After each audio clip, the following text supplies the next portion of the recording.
Alexandre, boa noite, tudo bem? Parabéns pela vitória, pela liderança, pelo menos temporária, né, no Campeonato Brasileiro. E eu queria já projetar a sequência que o Inter tem, porque tem um jogo no Chile, pela Libertadores contra a Universidade Católica, e aí no outro fim de semana é uma disputa pela parte de cima da tabela do Campeonato Brasileiro, contra o Flamengo. O próprio Cudê acabou de falar, o melhor elenco da América do Sul. Por conta disso, e pelo fato da classificação do Internacional na Libertadores, ela já estar bem encaminhada, a direção que define os conceitos que o técnico deve seguir, aceitaria a possibilidade de um time um pouco mais alternativo, preservando alguns jogadores no meio de semana, para colocar a força máxima contra o Flamengo nessa disputa de título que o Inter está atualmente, Alexandre? Boa noite a todos. O Tchatcho acabou de responder essa pergunta, né? Ele disse que nós vamos fazer ainda a avaliação do nosso grupo de jogadores pós-jogo. Isso vai acontecer provavelmente amanhã à tarde, então vamos esperar, vamos ver como vão estar os jogadores. Eu sempre tenho respondido, quando vocês me perguntam isso, que o Internacional vai enfrentar as 3 competições com aquilo que ele tiver de melhor no momento. Então, nós não estamos classificados ainda na Libertadores, é um jogo importantíssimo para nós. A Libertadores faz parte dos nossos planos, nós temos que buscar essa classificação, até mesmo do ponto de vista financeiro, como eu já falei na semana passada. Então, agora o foco total é no jogo em Santiago do Chile, depois nós vamos pensar no Flamengo quando nós retornarmos a Porto Alegre. Tudo bem, Alexandre? Boa noite. Até mesmo em respeito a essa situação toda, tem o jogo contra a Católica, que você, né, destacou aí como um jogo muito importante, porque o Inter não está classificado. É claro que depois vocês vão pensar no Flamengo. Mas depois do Flamengo já tem Copa do Brasil. Dá para dizer que essa é uma sequência decisiva de jogos, tendo em vista o caráter da Libertadores e de o Inter estar brigando na parte de cima do Brasileiro, mais o caráter decisivo da Copa do Brasil?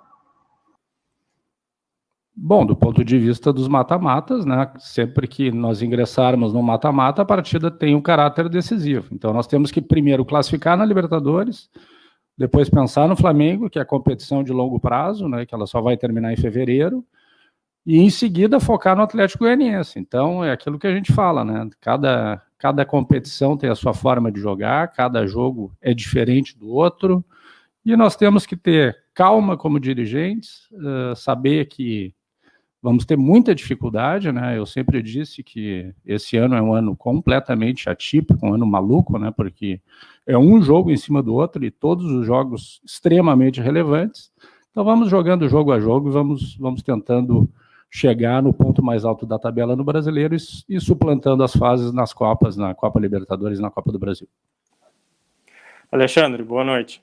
Por favor, eu gostaria que tu pudesse falar um pouquinho do zagueiro Lucas Ribeiro, que vocês acabaram trazendo ele da Alemanha, mas ele acabou atuando acho que apenas 1 ou 2 minutos, se não me engano, num jogo da Libertadores.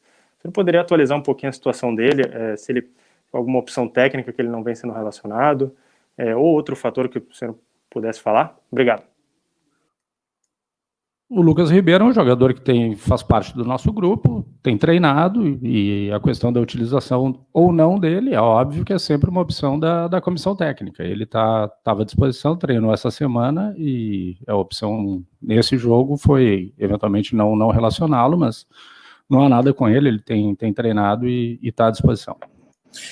Alexandre, eu acho que todo mundo lembra, né, que há alguns dias comentou de que a questão eleitoral poderia atrapalhar o Inter dentro de campo, né? Mas a gente está vendo que isso não está acontecendo, tanto é que o time está, nesse momento, na liderança do Campeonato Brasileiro e vai para uma semana muito importante, né? Por isso eu pergunto, você tem tido uma participação importante em decisões do clube, né, na direção, o que é possível fazer e o que não é possível fazer? Por exemplo, eu cito questões como a do Rodrigo Caetano, que o contrato termina no final do ano. O Thiago Galhardo, não sei se seria o caso de daqui a pouco se tentar uma antecipação de uma renovação de contrato. Há pouco se falou, teve uma pergunta anterior para o Cudê sobre o Vergara, jogador do América de Cali. O Cudê até brincou, disse que se o empresário dele quiser vir para Porto Alegre para fazer turismo, é uma boa cidade. Enfim, o que vocês podem fazer e o que vocês não podem fazer, faltando tão pouco tempo para uma eleição que vai acontecer?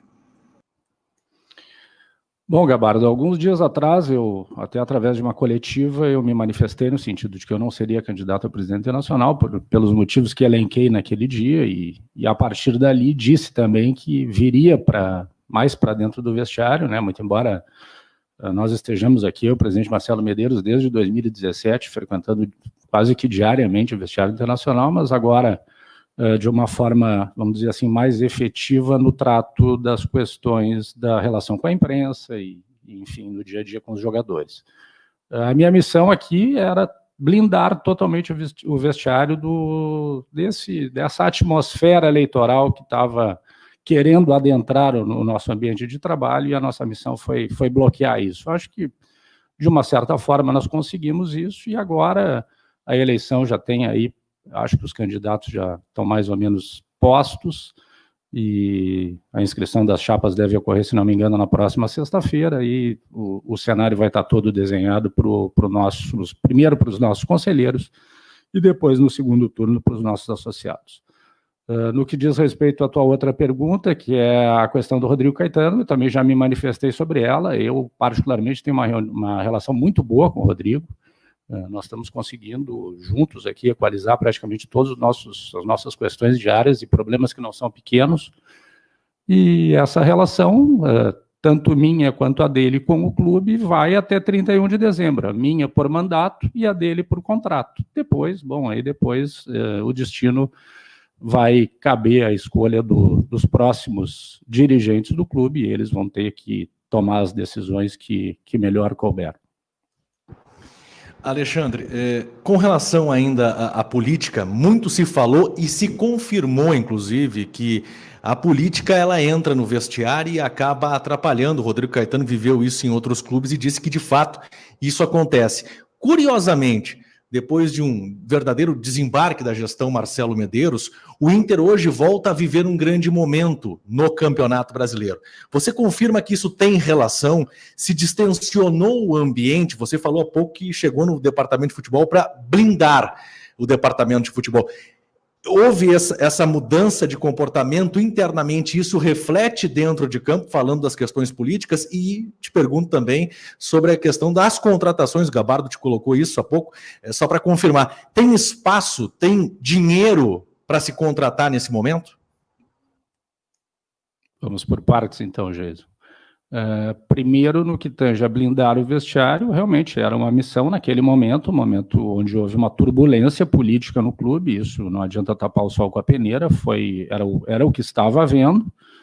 Quando foi detectado isso pelo presidente do clube, principalmente que é o nosso maior líder, o presidente Marcelo Medeiros, nós tomamos as medidas que entendíamos cabíveis e necessárias para proteger o grupo de jogadores desse, vamos chamar de dissenso eleitoral. Quando eu cheguei aqui mais perto, eu acho que, principalmente no momento em que eu disse que eu não seria candidato, eu acho que de uma forma ou de outra as coisas foram colocadas e de uma forma absolutamente transparente. Depois, a questão de contratações, também reitero aquilo que eu tenho falado sempre para vocês, a nossa situação financeira é extremamente difícil. Essa questão do Vergara, ela é totalmente desconhecida nossa, não houve nenhum contato do Internacional com esse jogador, então não é uma mera especulação, como diversas outras especulações surgem e notícias são plantadas quase que diariamente. O que eu posso dizer sobre contratações é que a situação financeira do clube hoje não nos permite grandes investimentos. Reitero o que disse aqui na semana passada, no sentido de que a nossa primeira missão e a principal missão desse ano é manter as nossas obrigações com o grupo de atletas em dia, e esse é o nosso objetivo que nós temos que alcançar até o dia 31 de dezembro.